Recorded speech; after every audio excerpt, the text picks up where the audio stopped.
Olá pessoal, aqui é o professor Henrique Mascarenhas da GS Educacional e hoje eu vou tirar uma dúvida muito comum aí, né, que para quem está querendo fazer uma importação dividindo um container, quanto que fica, né, o valor do frete para dividir um container? Lembrando o seguinte, que o valor do frete ele tem muitas variáveis envolvidas, não é um valor pronto que existe aqui que a gente, como se fosse um tabelado, isso não existe, tá? E não é um valor que se mantém também durante muito tempo, não, porque quais são as variáveis? Depende do Incoterm utilizado. O que é o Incoterm? É o termo de comércio internacional. Tem fornecedor que vende Ex-Works, tem fornecedor que vende FOB, tem fornecedor que vende FCA, então você tem que saber qual que é o Incoterm. E outro detalhe, depende do volume da sua carga, que a gente chama da cubagem, ou do peso da sua carga, porque o frete ele é cobrado sobre o peso ou volume, o que for mais alto, proporcionalmente mais alto. Então tem que fazer uma relação peso-cubagem e saber se vai ser cobrado por peso ou se vai ser cobrado pela cubagem. Outro detalhe, tem que saber qual é o porto de origem e qual é o porto de destino. Isso também vai impactar, porque se você mandar uma carga, por exemplo, da China para Santos, o valor não vai ser o mesmo você mandar essa carga lá para o Nordeste, lá para outros estados do Brasil. Então, são valores, mandar, por exemplo, para Vitória, não vai ser o mesmo.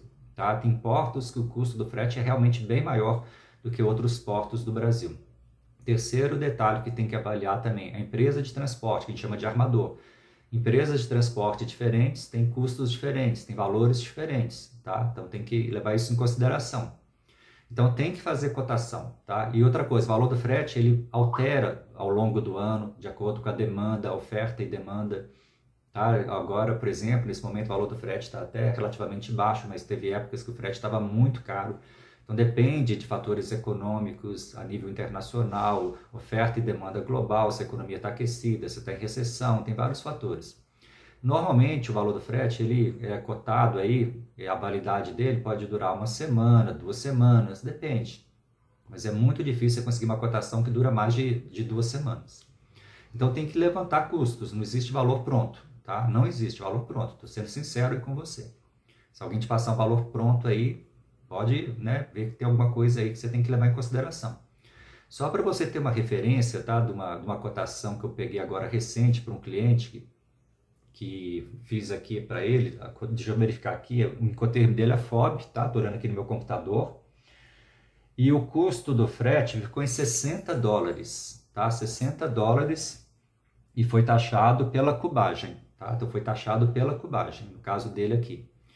Então, no caso dele, o espaço, né, que a mercadoria dele ia precisar no container é muito maior do que, proporcionalmente, muito maior do que o peso. Mas só para você ter uma referência, US$ 60, tá? US$ 60, não é um valor alto, tá? Então, quando alguém te mandar uma cotação e já tiver um valor já de frete, já com valor de, né, cubagem incluído, ou de valor de mercadoria de peso, né, incluído, um valor fixo, aí você tem que verificar o que está incluído nisso, porque com certeza não é só o valor do frete. E será que os outros valores, as outras cobranças não estão exageradas? Tá? Você tem que levar isso em consideração. Porque se você não faz essa análise, não tem conhecimento para fazer isso, não consulta outras empresas, outros profissionais, você vai ficar à mercê de quem quer apresentar o valor para você. E às vezes está cobrando, está pagando caro, está pagando muito mais caro do que deveria, e às vezes também a sua margem de lucro vai despencar lá embaixo. Então você tem que avaliar todos os fatores, tá? Então só para você ter essa referência aí, né, desse cliente que eu cotei aqui recentemente, no caso dele aí deu US$ 60, tá? E foi cobrado pela cubagem, porque a mercadoria dele tinha uma cubagem muito alta.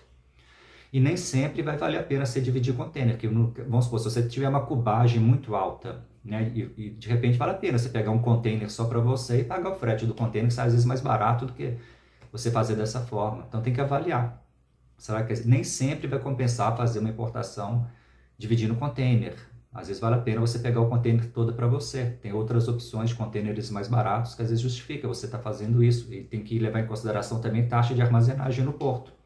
Porque às vezes a taxa de armazenagem de uma mercadoria que tem uma cubagem muito alta fica mais caro do que do próprio container, tá? Então, tudo isso aí tem que avaliar, tem que pesquisar, por isso que é importante fazer o planejamento inicial da importação, porque no planejamento que a gente vai avaliar é detectar todos esses detalhes.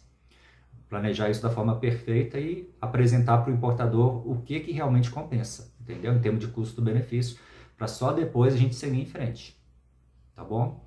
Então é isso aí, pessoal. Se você precisa de uma consultoria ou quer fazer um curso, entre em contato que a gente passa aí mais informações, tá bom? Até mais. Tchau, tchau.